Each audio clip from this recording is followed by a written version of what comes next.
would literally like ask me, "How are you doing?" and I'd like want to cry. And it's not even that things were so bad or anything. It's just like mentally everything felt 10 times worse just because I'm actually tired and stressed. So sleep is so important. Really prioritize it. Even if you're not done studying, it's like it's 10 o'clock. Close that book, go to sleep. Tomorrow's another day. Then for diet, something that really helps me is meal prepping. It saves a lot of time. Things that I usually meal prep is chicken, rice, and veggies, because that just makes it so easy when get home and you want to eat something, because you can just put those things together, or you can make a chicken wrap, or you can make a chicken mayo toasty. With chicken, you can make like anything. And then, so that's something practical that might help you. But otherwise, if I don't meal prep, I end up just eating whatever there is, and I end up eating junk. Or I end up not eating at all, which is also horrible, because then I feel like there's no food to eat. So really try to prioritize sleeping and eating. Then number 6, it's our last topic, is mental health. So for mental health, really check in with yourself. Check in with your friends. Really ask yourself, how am I doing? Am I okay? Ask your friends if they are okay. And just make sure that you also get some time to mentally just catch a break and actually rest. Things can be so busy that sometimes you don't even get a chance to just sit and think and reflect a bit in life. And you guys, depression and anxiety, it's real. And it's so important that if you do struggle with anxiety or depression, to talk to someone, because people won't know unless you tell them. And isolation, when you don't talk and you isolate yourself, you're making it 10 times worse. Then it's just gonna make the depression worse. It's gonna make the anxiety worse. How things really help. For instance, in internship and ComServe, you see some crazy things and you see traumatic things. And something that I do that really helps is talking to people about it. And that really helps me to process it a lot better, so that it doesn't have such a horrible impact on me, even if it's subconsciously. So talking about things, it's really, really good. Even if it's talk to your pastor, your counselor, a friend, a family member, you can talk to anyone who you trust. But that is the 6 topics, you guys. But at the end of the day, I think something that is so important is your perspective and your mindset. So when I feel overwhelmed, to get my mindset and perspective right, I always like remind myself of what a privilege it is to have all these things that I'm overwhelmed with. It's such a privilege to be able to study medicine to become a doctor. It's such a privilege to be overwhelmed with being able to get new knowledge, being overwhelmed with doing something in fitness, or whatever that you is applicable to your life, or maybe it's overwhelming that you are planning a wedding. It's not a burden, it's a privilege that you have so much wonderful things on your plate. And that really helps me when I feel overwhelmed, to just get perspective and to know that it's actually not a burden, but it's such a privilege. And I know that medicine can really consume you, but at the end of the day, character outlives accomplishments. Your character matters so much more than your career and your accomplishments. So always remember that. But you guys, thank you so much for listening. It was so lovely having this talk with you, even if it is over a recording. But I hope that I could give some practical advice that could really help you. And I really wish each and every one of you all the best with your medical careers and balancing everything else in life. And have a lovely weekend, guys. Bye.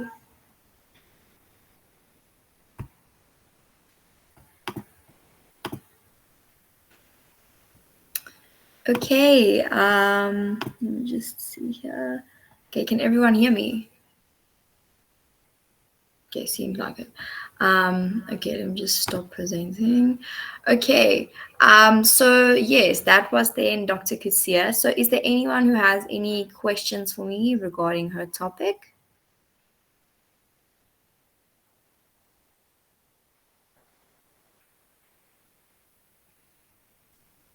Okay, so if there's no questions, then just to prevent what happened just now, did everyone receive the link in the chat box? So then I'm gonna end the meeting now, so that we rather join the new meeting, and then it will be Dr. Claude Matsejo. She will gonna speak on identity and self-image. So yeah, then we can go over to that meeting. Okay. So I'm going to end this meeting. So then please just join the one that I sent in the Google chat. Okay, perfect. Thank you, everyone. See you just now.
Good morning, Dr. Claude. How are you?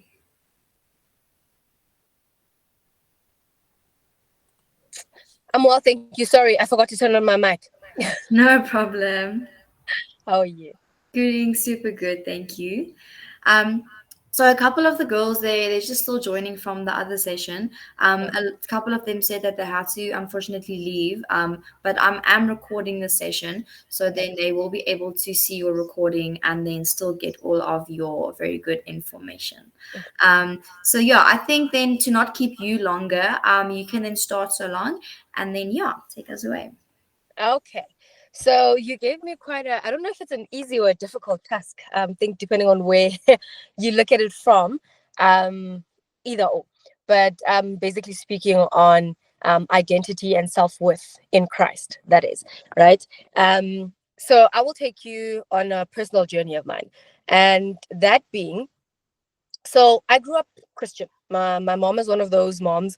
All the I don't know about the other communities, but in the Black community, you have those moms who it's either you're going to church on a Sunday or you're gonna wait outside the gate because nobody, is allowed outside. Sorry, can I please request just videos? I don't feel like I'm talking to myself. Even if you're not having your mic on, but just faces, please. Thank you. Anyway, so it was one of those things where I was taught and brought up as a Christian. However, I had to come to a point in my life where I had to find Christ for myself, and he found me, right? So I got saved at about 9.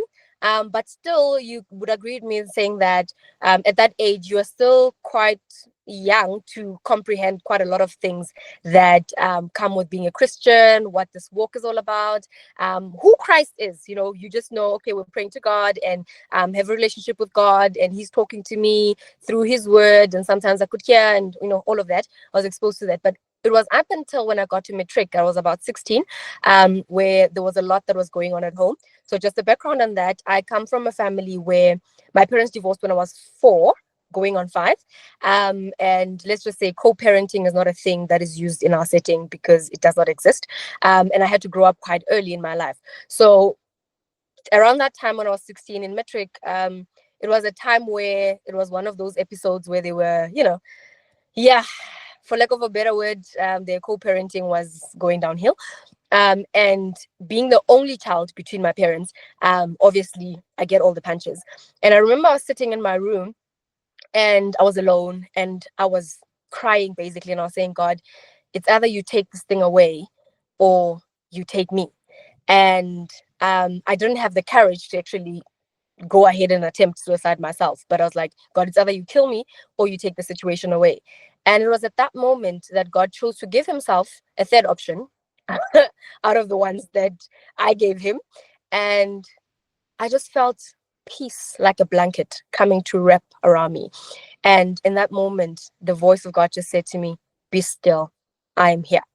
And it was in that moment, and still even today, that defined my walk with Christ, because I knew that I knew, and I still know that God is with me in everything that I do.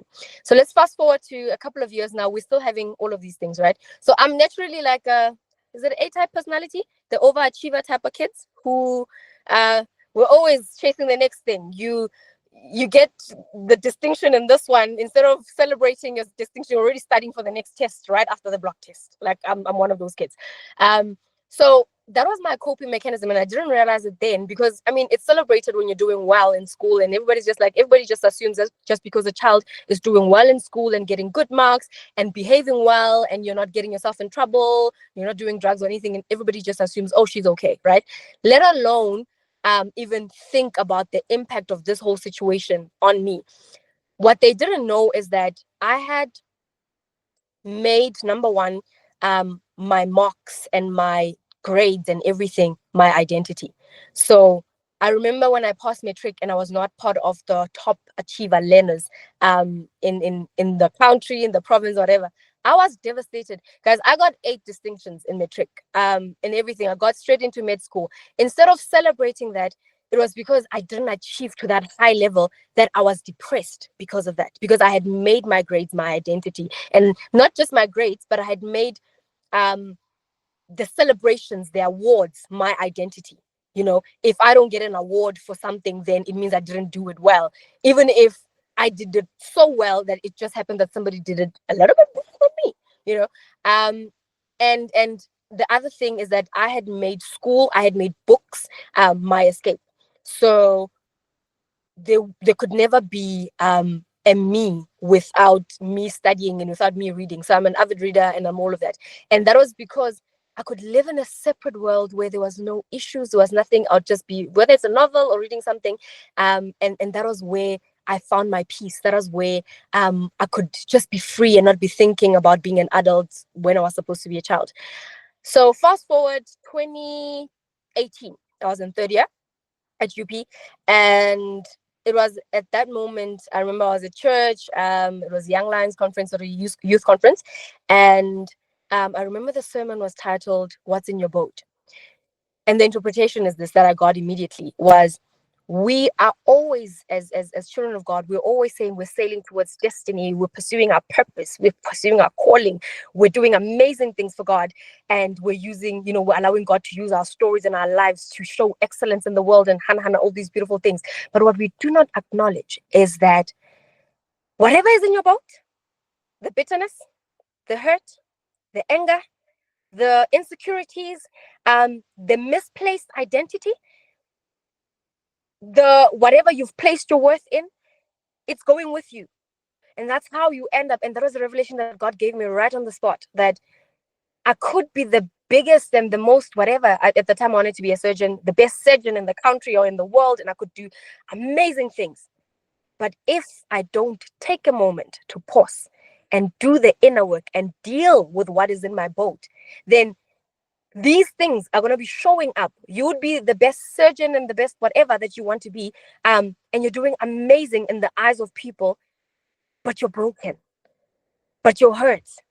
You are a Christian, you're professing Christ, but you still carry a lot of bitterness and unforgiveness and anger in you.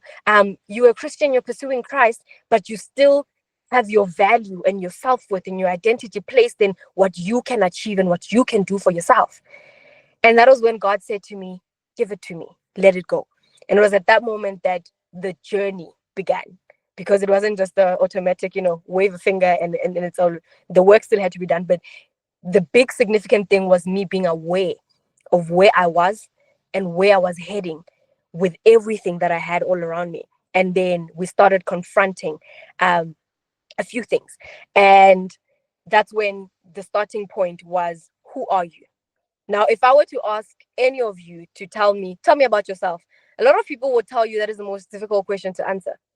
And that is because we hardly ever spend time looking at ourselves, studying who we are, finding out who we are meant to be. We oftentimes allow people to tell us who we are. We often allow accolades. We often allow whole lot of things to tell us who we are.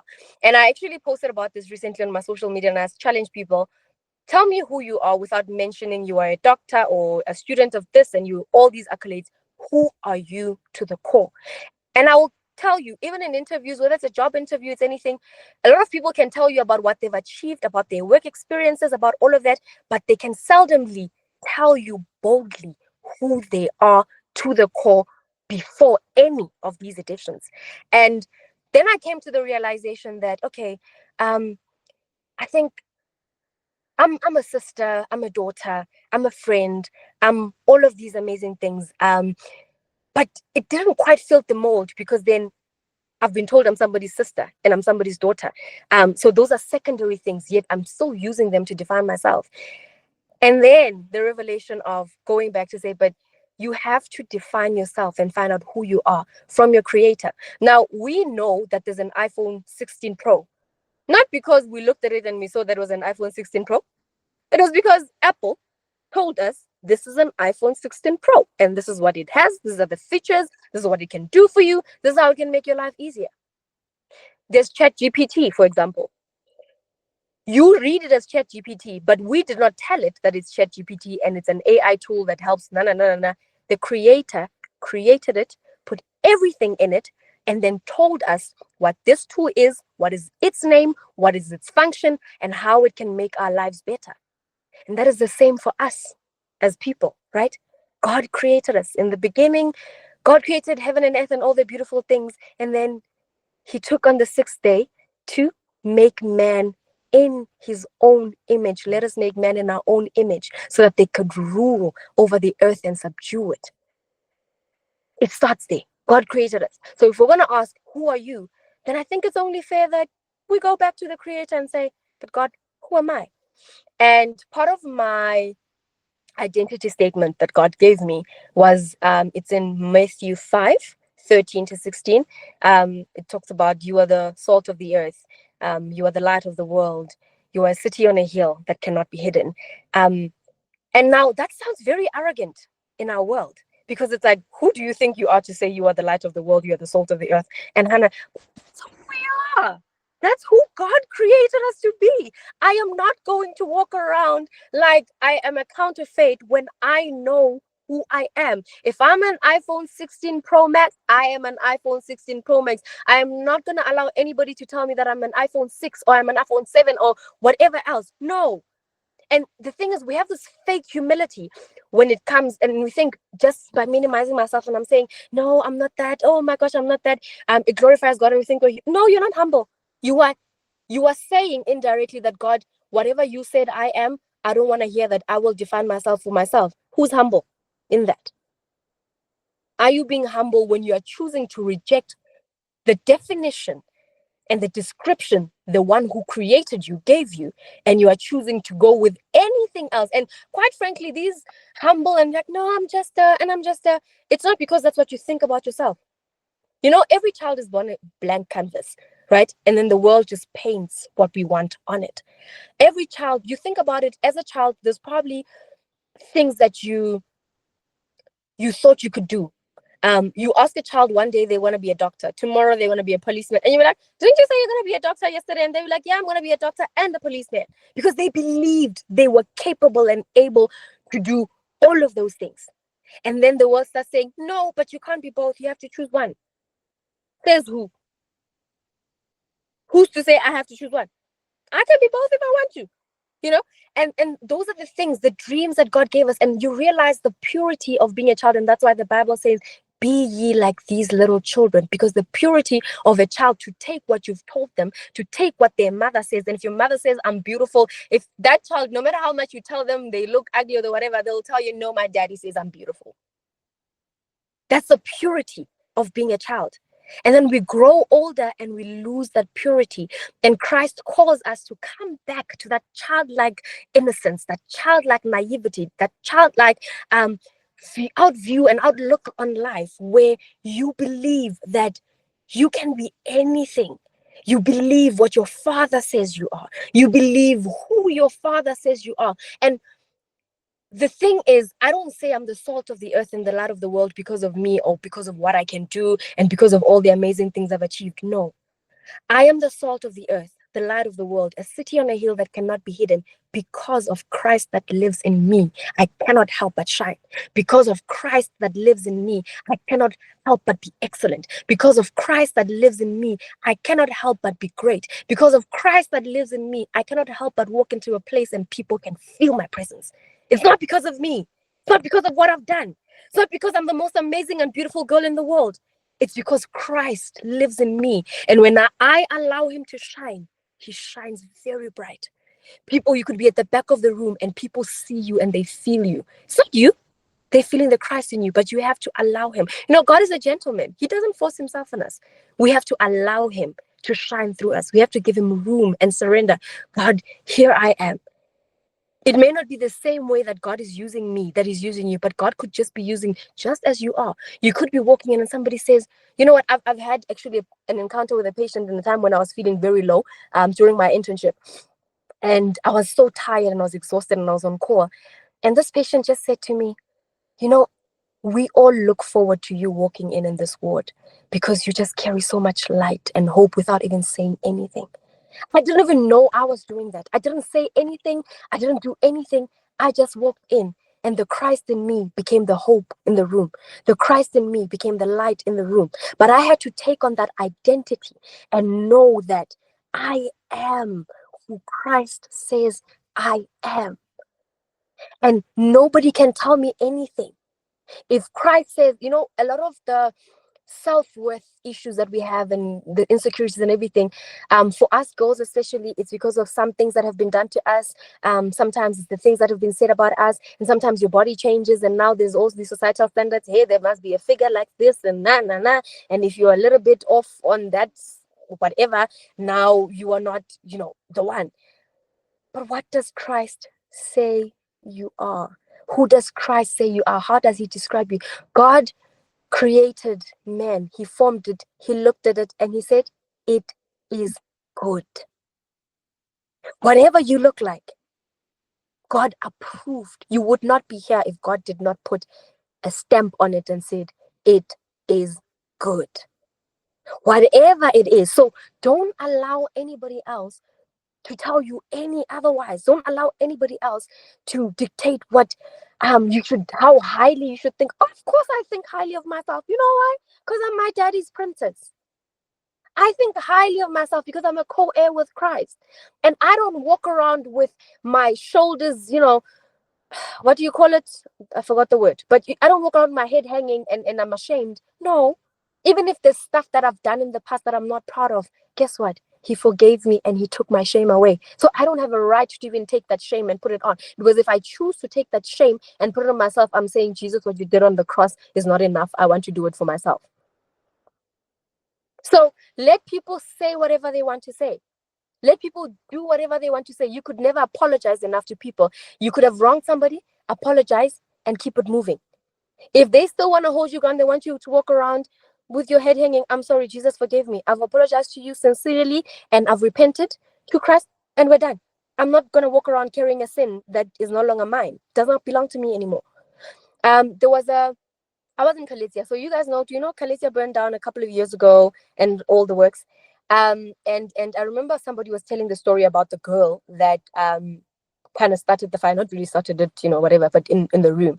And they were saying, then she would be walking around race and like nothing happened. And in my head, I was thinking, what did you want her to do? Okay, fine. Your things burned down and whatever. What do you want her to do? It happened. She has to move forward. I'm sorry you lost whatever you lost. And she's sorry she lost stuff too. And she probably felt bad about it, but she can't keep carrying that cross around her. Let it go. At some point, you have to let it go. And that's the standard we hold ourselves to. And that, I think, it's a reflection.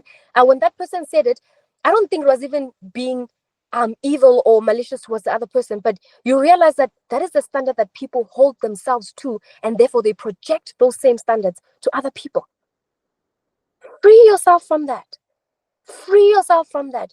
You are created beautiful, wonderfully and fearfully made in Christ, and you're going to walk around head held high like you are the most beautiful girl that you ever looked, because your father looks at you and says, oh my gosh, she's so beautiful. And it's true. No matter what anybody else says, they didn't create you. They had no business in your production and everything that God put in you. So they have no reason to comment or any reason for their comments to be valid, to be honest. So we walk around in that boldness, in that confidence that we are in Christ and we've been made whole and we know who we are in him. And then we step into our professions, we step into any space that you walk in with that identity and knowing that that is who I am. And humility is a byproduct of knowing that everything that you have, the freedom that you're walking in, is not your own doing, but is the doing of Christ. And that is all. That's all the humility God is asking of us, to acknowledge and to know that it is only by grace that we are able to walk in this freedom. So I think I'm going to cap it there, and I'm going to take, if you guys have any questions and whatnots. But yeah, I just wanted to remind you of that. Perfect, Doctor. Thank you so much for your time. Does any of you have any questions to ask her? It's so hot tonight. It's very hot today. It is.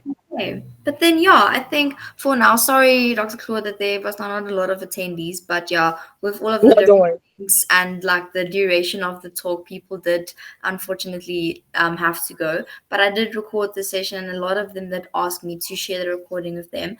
So even though you didn't speak to them directly now, I'm sure your recording will make an impact in a lot of the different women's lives. So I want to thank you so much for your time, and that you, like, in your very busy day, somewhere in the car, very professionally, at least with your microphone and everything, could help us. So thank you so much. I really do appreciate your time. Perfect. Not a problem, ladies. I'm glad they're gonna get it. But I'm also glad that I could be part of it. I also just had to squeeze you in because I was like, okay, I think I can spare some time in the program and just find a slots to just do it. So yeah. Yes, perfect. Thank you so much, Doctor. I really appreciate. So then, Right. yeah, that is the end of it, ladies. So then, thank you so much for attending, and for all of you for attending up until the very end. And then, yeah, I look forward to having a lot more of these, and making a big impact in all of your guys' lives. So then, we will definitely share all of the different documents, the information with you guys, and also the recording, because it was a lot of information. So you can then go into the recording, break it down, see where you maybe missed something. And then, yeah, please also reach out to us if you want to ask any questions. Just pop a message on the email that we sent, and then please reach out if you do need any assistance. But then, thank you guys. We will then end it here for today. Bye bye.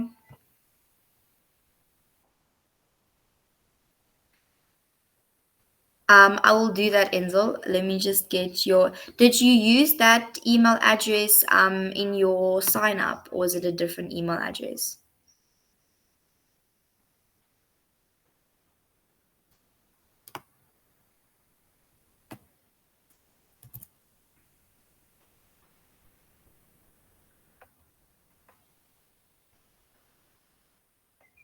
Okay, perfect. Okay, so then I will just send. Oh, link. Okay, perfect. So I will then just send the thing through to you, and then I'll send it to your email address. But perfect. Thank you. You must have a lovely day further.